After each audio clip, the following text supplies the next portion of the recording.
Isang tanong na dapat nating itanong sa ating sarili, paano ko ginagamit ang buhay na pahiram sa atin ng Diyos? Ang mga bawat paggising at pagtulog natin sa mga halinhinang umaga at gabi ay dagdag bawas sa ating buhay.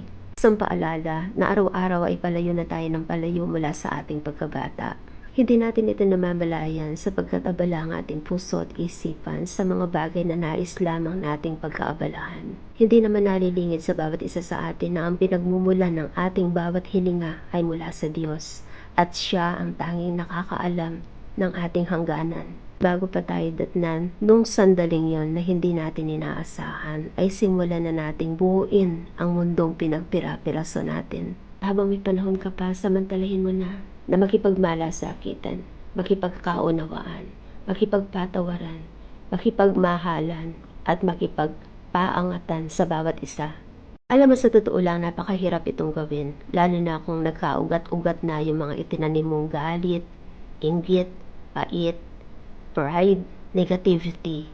Na kung lilimiin mo, ano nga ba ang mga ibinunga na mga itinanim mong ito kung hindi sakit, kagulumihanan, kahinaan, hindi ba? Subukan mong lumaya at magpalaya upang magkaroon ng saysay ang mga natitira mo pang buhay. Maranasan mo man lang ang iba yung kagaanan at kapayapaan na kailanman ay hindi mo ibinigay sa iyong sarili. Napakarami mo ng sandaling sinayang at marami pang masasayang. Kung hindi ka pagigising ngayon, kailan? Kung hindi mo papahahalagahan ang buhay, ang bawat araw na ipinagkaloob sa iyo at ipinagkakaloob sa iyo ng Diyos. Kailan? Psalm chapter 90 verse 12. So teach us to number our days that we may apply our hearts unto wisdom. Gentle reminder, life is not about how many days you live, but how wisely you live the days that God has given you.